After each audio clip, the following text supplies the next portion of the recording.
and we're going to be focusing first with country ham.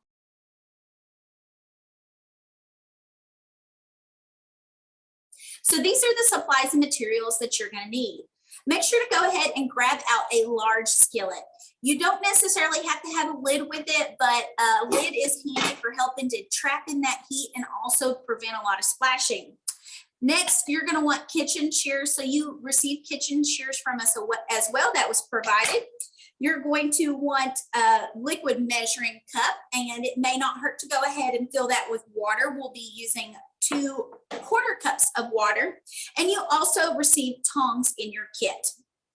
Additionally, not listed on this particular recipe card is you have your cutting mat. So those are the equipment or the supplies that you need.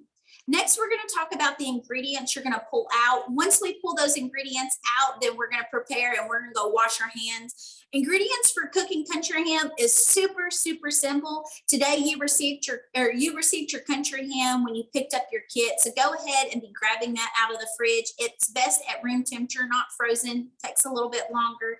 Room temperature, and your 1/4 cup of water. We'll be filling that up twice just to keep a little water in the bottom of our pans. So that's the basics. We're going to start with country ham, but anytime when we're cooking, here's some basics that we need to keep in mind. With our first lesson here, we're not going to be doing a whole lot of like knife skills, but some things that we always do in the kitchen is we always wash our hands. We always tie up our hair. So you might want to tie up your hair, ladies, if you've got long hair that might get in the way. Nobody likes unwanted, things in their food. So go ahead, tie up your hair first, then wash your hands. So I've already pre-done that, but I'm going to allow you as I speak to go ahead and wash up your hands real quick. So take just a couple of seconds, 20 seconds or so, to make sure that you were scrubbing your hands. Ideally, you want to sing happy birthday twice with some warm to hot water as you wash your hands. We just want to make sure that we are clean. If COVID has taught us one thing, it's taught us that germs are out there and we just want to stay as clean as possible. So make sure to do that. And we'll be mentioning that on the recording later as well. But make sure you've got all those supplies. At this point, now that you've got your hands washed, you've got your hair up, you can throw on an apron if you'd like. We're going to go ahead and start with our recipe card. So the very first thing on here is gather those supplies. So hopefully at this point you've gathered, once again, your skillet, your kitchen shears, your liquid measuring cup, your tongs, and the country ham and the water. Now, once again, liquid measuring cup is going to be the clear plastic cup that you've got in your kit. So you've got a couple of different measuring tools. We'll expand on that a little bit later. Miss Julie is going to be cooking with some solid measuring cups, and she'll even be using measuring spoons, but use that plastic clear one for today's purposes.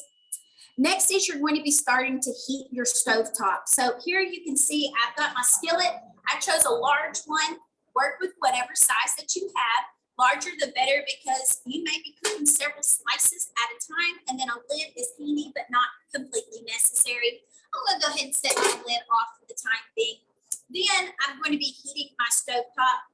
Every stovetop is a little different. So today I've got dials that run from low to high. Your dials may run on a range of 1 to 6 or 1 to 8.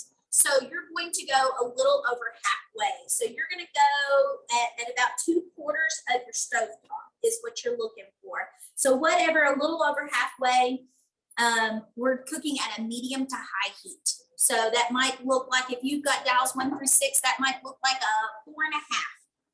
Something along those lines. Every stovetop cooks a little different. So just adjust as need be. At this time, I'd like to remind everybody that you now have heated your surface. So beware that it is hot. We want to make sure that when we're moving things around the kitchen, that we don't have our handles sticking out in the way that can get, pushed off while you're working in the kitchen. We're going to be waiting for this to heat up.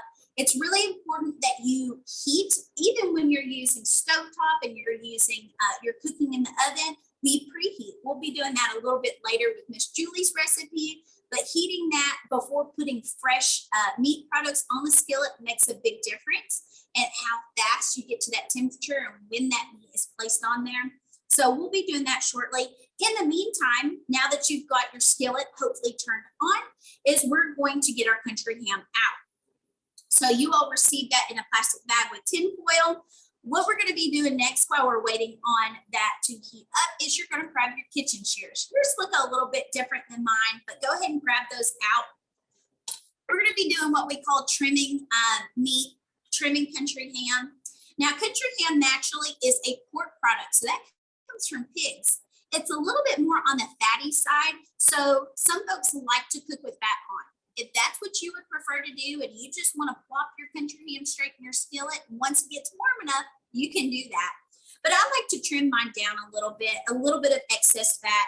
So using my cutting mat here and my red one is intended for meat products, and your green one is intended for greens, produce, fruits, veggies, those types of things. So using my red mat to prevent contamination and confusion later on, I'm going to be cutting my country ham, and I just want to cut around the edges. Folks, there is no right or wrong way to go about doing this, but I don't care for a whole lot of extra fat. That does provide some flavor, so it does have its purpose. You can choose to leave as much of the fat on your country ham as you would like and cut off the rest.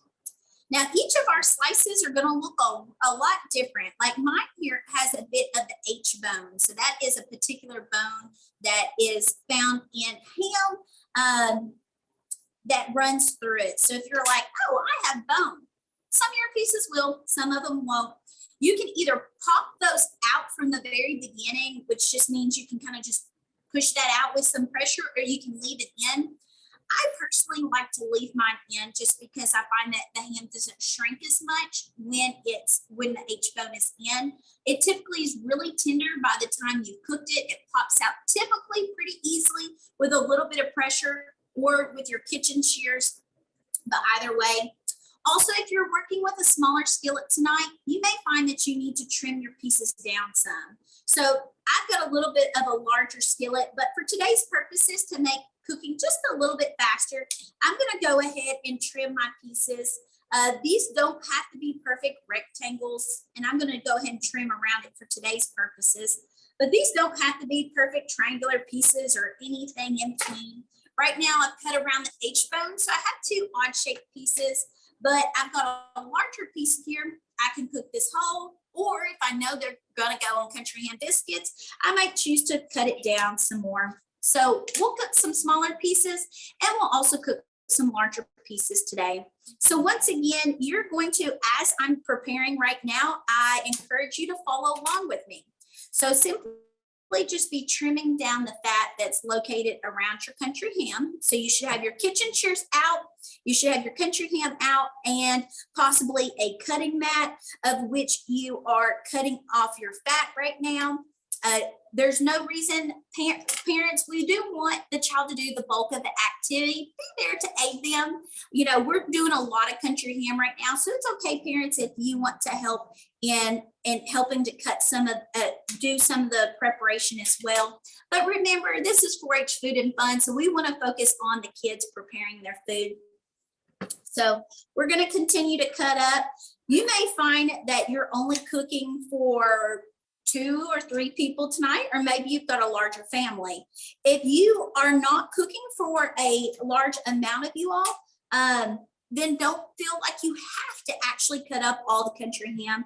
I also have some smaller slices here that I have already prepared as well, some with some fat. So I'll even cook some that has some fat on it so you can kind of see how that cooks up. Doesn't make a big difference, but does add to it a little bit. So I've got a couple of pieces here that I will be going ahead and placing that skillet. At this point in time, the skillet has had roughly 3 to 5 minutes while I've been talking to you all to heat up. So that's typically a pretty good amount of time on that skillet. I like to go ahead and place my country ham in. And so I will go ahead and turn my skillet up so that you all can see what that looks like once I get done. So at this point, I'm just simply, you can place this with your hands. If you're concerned about it being hot, please feel free to use your tongs. That's what they're for. Don't place your hand. When you're placing your country ham, make sure to just simply place the ham and drop it. We don't want to linger over the face of the pot any. We just want to place it really quick and leave it be. If you need to rearrange your ham, please feel free to use your tongs. That's what we would encourage, folks. So I've got several pieces here. I'm going to leave a little bit of open space open, but I have placed right now, I have a pretty large skillet. So I have roughly 7 pieces that are on my skillet. You may have a much smaller skillet. Use what you got. At this point in time, you can hear the sizzling going on. I'm going to be adding a little bit of water. I asked you all to go ahead and prepare a 1/4 cup of water. So make sure to measure that 1/4 cup of water and just pour it into the base of the skillet. Okay, you're gonna hear a nice loud sizzle. I like to add that into the bottom of my pan. Now note today we are preparing this Agent Anna's way to prepare country ham, but there are so many other ways to prepare ham. We'll talk a little bit about that. If you're cooking with a skillet at this point, hopefully you've got your ham placed in there. You've got your 1/4 cup of water. We'll be tending and adding water as we see fit, but we just want a little bit of water to be placed on that surface. Right now, this is what it looks like, folks. So this is what that looks like from either of those camera views. So that is starting to simmer pretty good. I put a lid on it, which is going to make pretty difficult for you all to see. So I will be leaving that off for demonstrational purposes. But just note that the lid is not necessary. It's not doing a whole lot of popping in the pan since I have a taller skillet, but that just helps trap in that heat and prevent from as much splashing. So while that's going on, like I mentioned, there's lots of different ways to prepare country ham. Today we are doing what's considered frying country ham. While there's no excess oils or fat options, like normally when you fry, you might use vegetable oil or olive oil or something of that sort. Today we are using just water. It fries up really well on its own. It fries up really well on its own in the skillet. So skillet preparation is one way that you can prepare this. You may find that your water evaporates at different speeds. So just have a little bit of extra water. I like to keep that I like to keep a bit in the base of my skillet. So if you're close to a sink, you may want to tend the bottom of your skillet. Just keep a bit on there. Another reason I like to fry my country ham on a skillet with water is it's already super salty. So if you love a super salty ham, great. This is going to be prepared on the relatively salty side, but the water tends to reduce that saltiness a little bit. We'll leave it on its side anywhere between 4 to 6 minutes on one particular side. Country ham is sliced relatively thin, so it doesn't take incredibly long to cook. Whereas if you were thinking a thicker steak, for instance, you may have to leave it on one side a little bit longer than the other. So we'll be leaving it like that.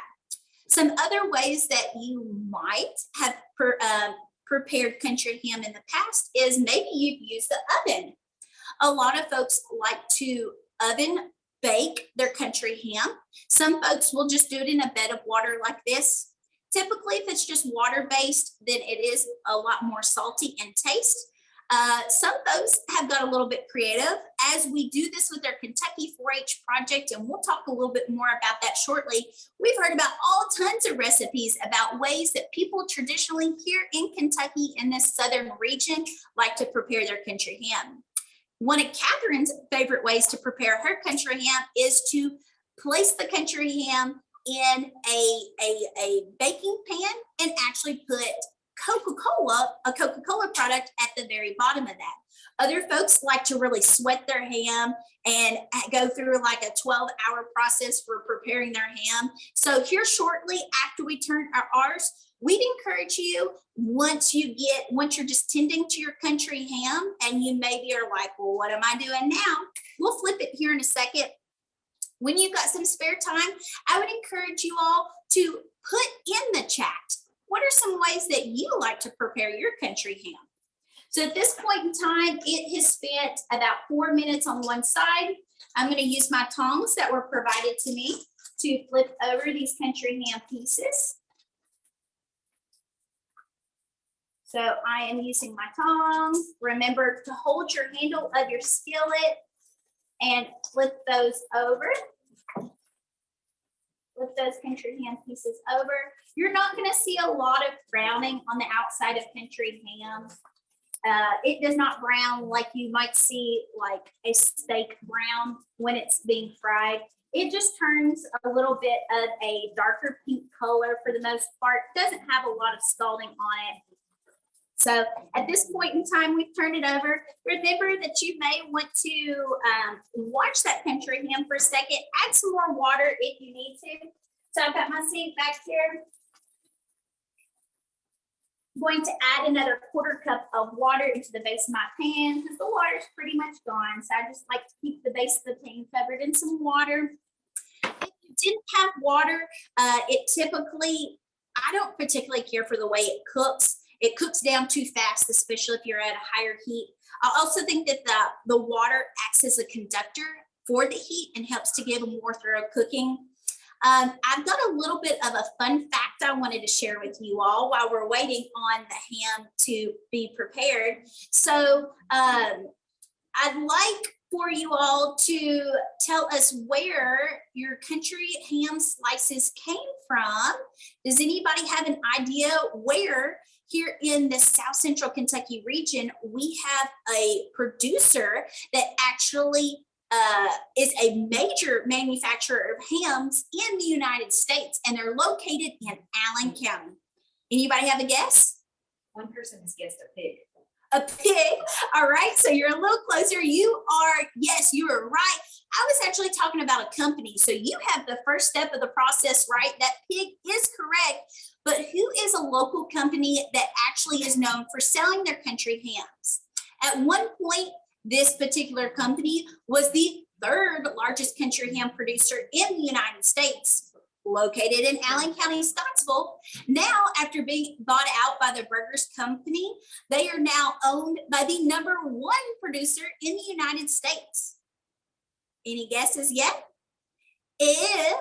All right, I think we've got a right guess. If you guessed from Simpson County, said Clifty Farms. All right, it sounds like Cameron from Simpson County guessed Clifty Farms.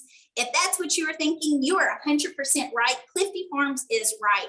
So we are really lucky to have Clifty Farms as a local connection. We're going to put a little bit of a pitch in for another 4-H project you can get involved in. Yes, our country ham, we're cooking that tonight, and that's going to taste delicious. That's part of the cooking program we're doing, but there's so many different things you can do with Kentucky 4-H and 4-H in Allen, Simpson, and Warren counties. Another project through 4-H that all of our counties do is the Country Ham Project. If you're like, well, I'm cooking country ham now, a little bit different. During this project, youth typically sign up for the Country Ham program somewhere in early December for the next year's program. So right now, this week, or this week and next week, we have 4-Hers from all across our South Central Kentucky area who are doing their Country Ham project. They will be 3 times at Clifty Farms location to cure those hams, and they will present and compete at the state fair with their country ham, the quality of the ham they picked out, and the speech. So what do those 3 lessons, or what do those 3 sessions look like for those members? Those 3 sessions look like those members select their ham this week, and they are curing those with salt. That's pretty interesting. So we have 4-Hers right now curing their hams this week and selecting those and learning more about the entire traditional process of how meats were cured well before the start of refrigerators. During the second session, they actually wash those, and during the third session, they prepare those for state fair. At this point in time, my second skillet has been on for roughly 4 to 6 minutes. So I'm going to turn the heat off. Make sure that you double check your dial. Make sure it is clearly off. If you are finishing with 1 skillet and you're going to leave, you can either leave it on the heat. It's going to continue to cook. If it's done cooking, pull that off the heat. But note that that extra burner is going to be hot because you just finished cooking with it. So make sure not to leave any paper products or plates or anything on that other burner because we don't want to have an accident. As it's cooling down, we're going to end up moving it off to another pan.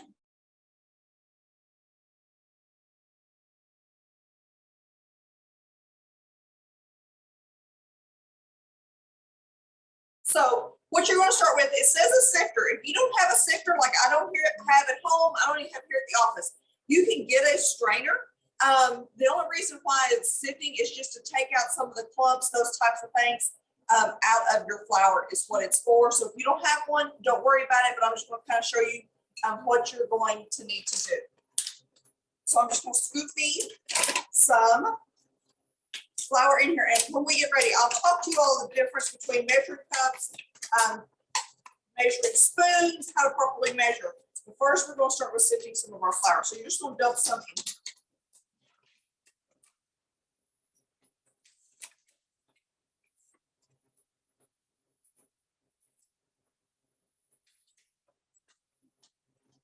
And so I'm just gonna kind of shake it around to get some of the clumps. You can kind of see how it's kind of clumpy, and that's just pulling those clumps out of there.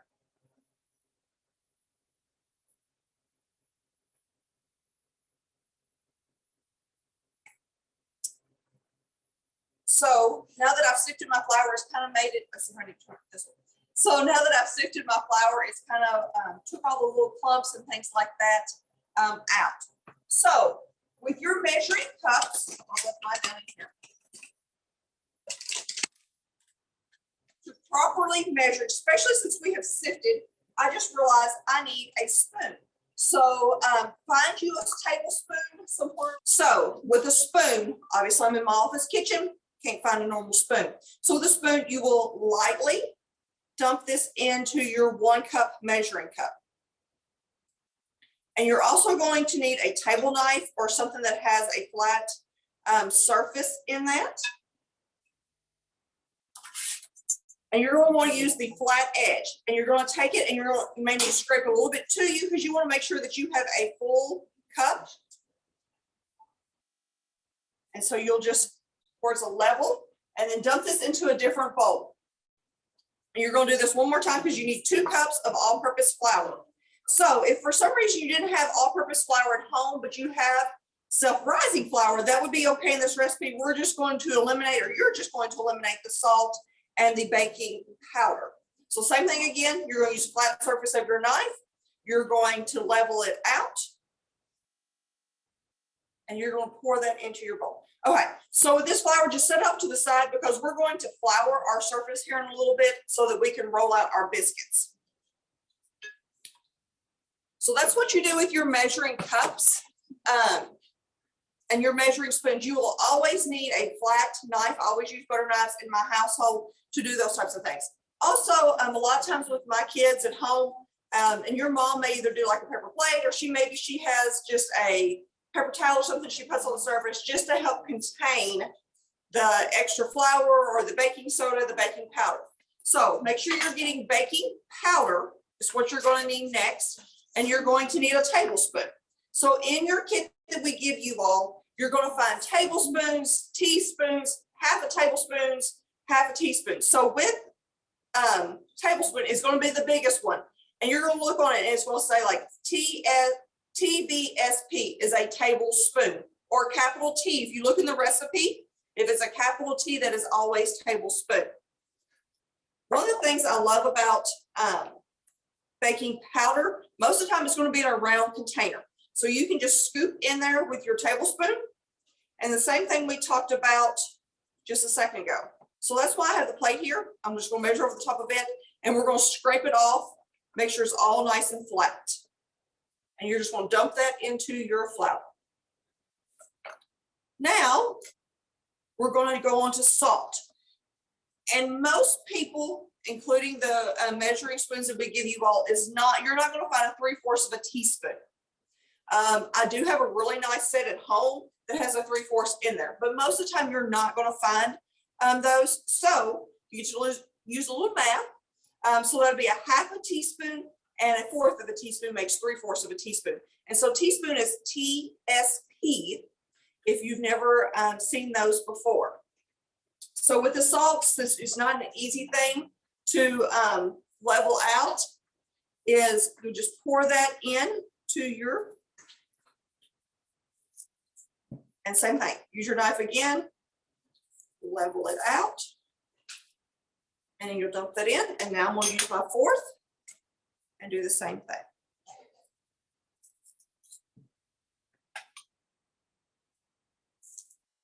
And you're gonna dump that in, okay? We'll move these kind of out of my way.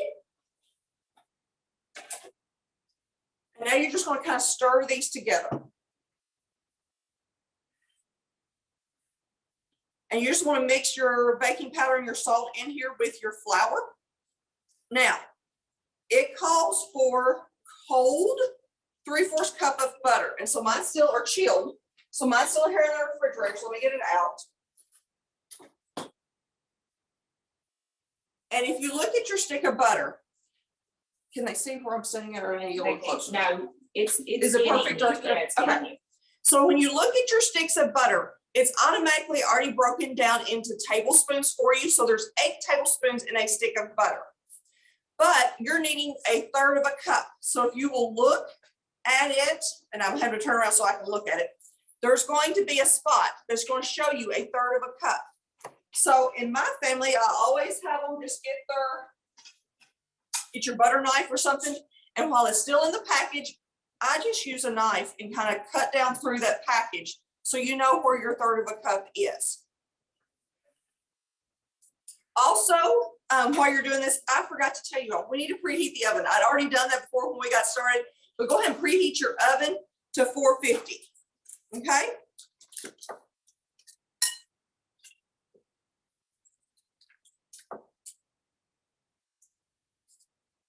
So, and what you're going to want to do, let me move this out of the way so y'all can see better, is your 1/3 of a cup, make it into like little chunks. And you're going to drop it down in here into your flour mixture. And this is where you're going to need your pastry blender. It works better if it's cold. If you've had it sitting out since you started, it'll be okay. It just works a little bit better if it is chilled.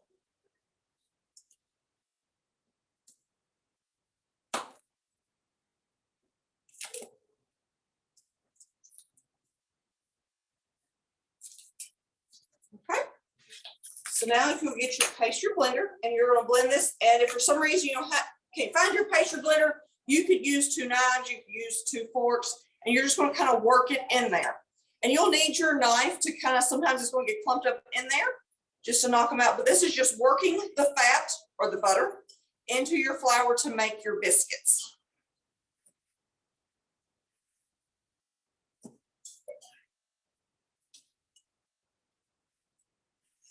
So just keep working that in there. So here's a piece of trivia for you all to think about while we're doing this.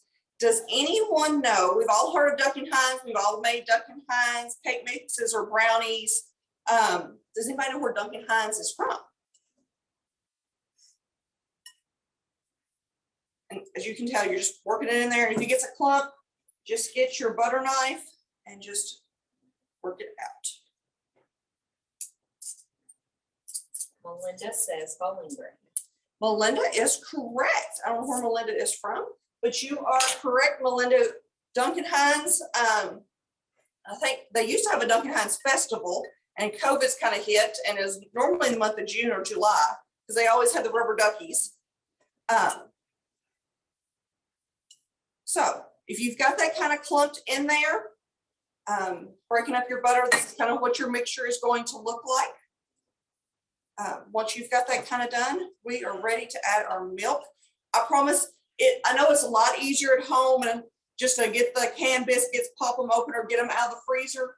But making your own biscuits is really, really simple to make at home. And sometimes they're a lot better than the can. Also, you can make biscuits to enter in the county fair. So just talk to Catherine NRI and we can get you the recipe. This is not the recipe you make for the state fair, but this will kind of give you an idea. I promise it's a pretty simple recipe. So with your flour, you're going to make you a little hole, I guess, in the center, something like this that you're going to pour your milk into. So go ahead and do that. Now you're going to need your liquid measuring cups. And we realized that we forgot to give you all liquid measuring cups in your all's kits. We will get those to you all next time. But you're needing to put a 3/4 cup of milk. So look at it, it's 6 ounces.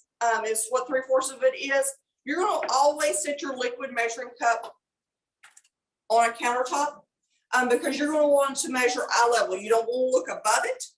You want to get down and look down low where your eye level when you're measuring with a liquid measuring cup.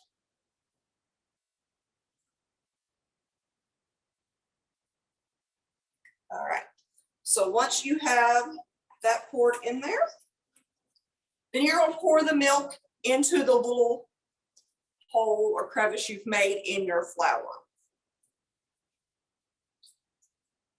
And then you will start stirring up your milk to make dough.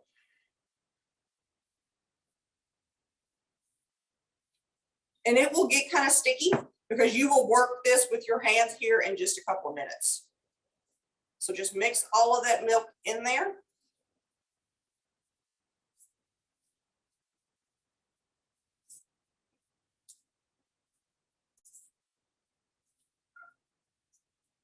Once you kind of have all that flour mixed in, it's going to look kind of lumpy and we're going to work it together, I promise.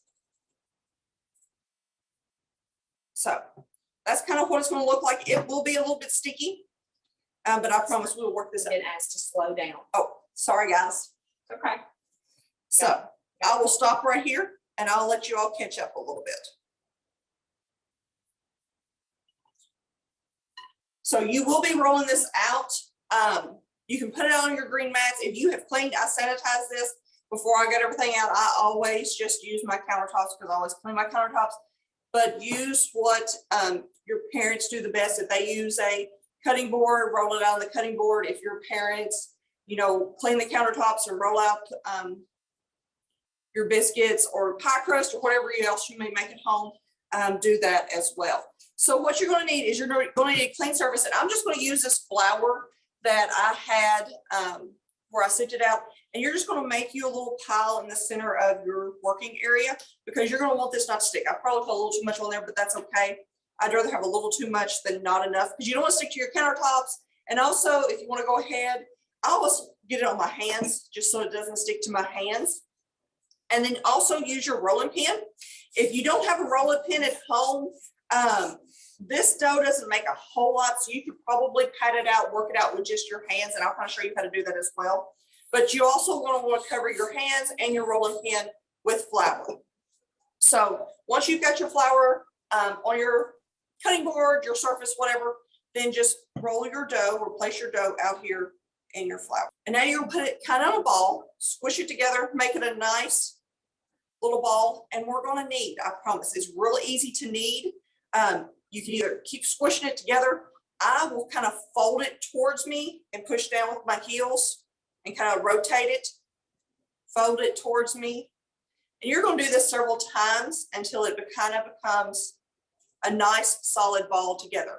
And so I want to keep doing this, and I promise I will stop after we get this done so that everyone can catch up with the next part.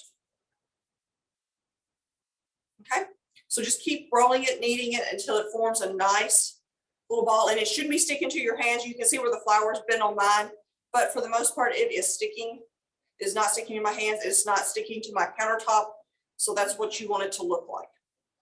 All right, so I would just push down and kind of flatten it out a little bit. You're going to make this 3/4 of an inch thick is how thick you're going to want your biscuits. So kind of roll it away from you, take the rolling pin, bring it towards you. Take it the same way and push it to the left, push it to the right, but don't make it very thin. You want 3/4 of an inch. And I wish I brought a ruler in here. Mine is still a little bit thick, so we'll press it out just a little bit more, but you're not going to want a real thin biscuit. These are going to rise a little bit, but they're not going to rise a whole. And also make sure that there's kind of a, I guess, a top and a bottom. So make sure your bottom that you're putting down in that dough is a sharper part. You can kind of tell it's a little bit more of a, I guess, a knife, like it's not going to cut you, but it's a sharper point. If you do the other side, it's kind of smooth and dull feeling. So go all the way around, get all of your biscuits out, and then just put those on your pans. And I promise we're not going to waste any dough. We're going to use all of this dough. So do not think that you're going to end up with 4 or 5 biscuits and you think that you're done with this biscuit dough. It is not going to work like that. All right, let me see. So after you've got as many biscuits as you can out of this first making, take your biscuits, wad it back up in that same little ball that you had it in. You may need it to kind of blend it back together a little bit. Take your rolling pin and do the same thing again. Roll it back out to that 3/4 of an inch.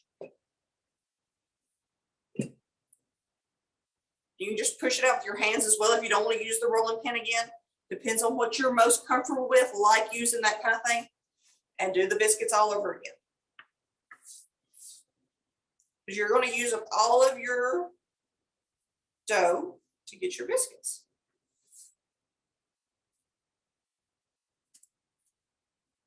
And just keep going at it. The last ones won't be as pretty as the first ones that you did, but it's okay. They're all still going to taste the same, I promise. This last one that I have is not going to quite be. I'm just going to kind of make it look a little rounder.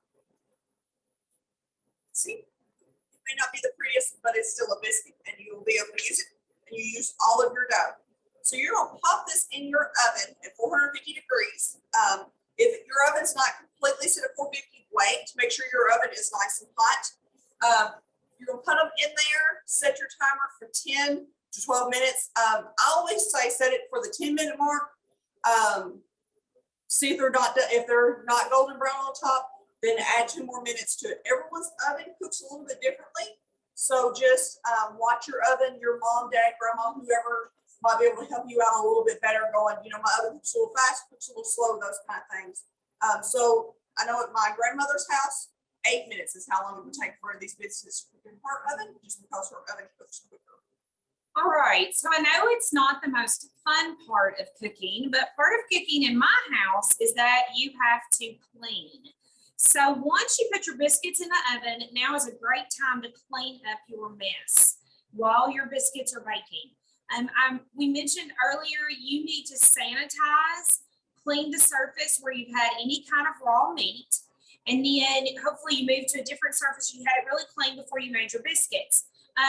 Somebody still has to clean up the biscuit mess and clean up all the dishes. And again, I know it's not your most fun part of cooking, but that's part of it. So while we assume everybody knows this, sometimes I kind of learn that you don't. For some of you, you have a dishwasher and you're going to put your dirty stuff in the dishwasher. But it's not always easy to do when you've got pots and pans. Sometimes those are easier to hand wash. So you need to run a sink of hot soapy water. And I know a lot of times I will catch kids and they will not get the water hot when you're doing the dishes. So the first thing that you're going to do is turn your sink water on and let it run until it's hot. And then you're going to put the plug in the bottom and you're going to fill it with some kind of dish soap. And you can see we've got a big container back here going with us. Doesn't matter what kind. But you want to get your water hot.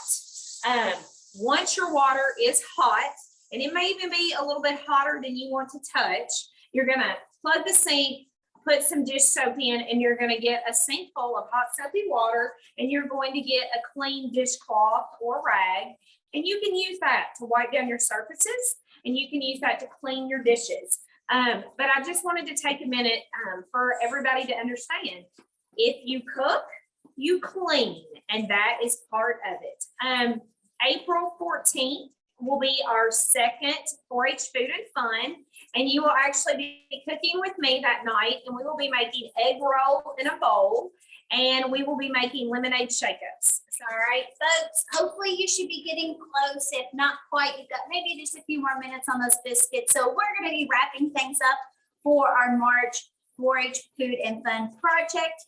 Just a couple of reminders. Once again, once you get those biscuits and your ham done, make sure to take a picture. If it sounds like I'm saying that a lot, it's because I want to remind you.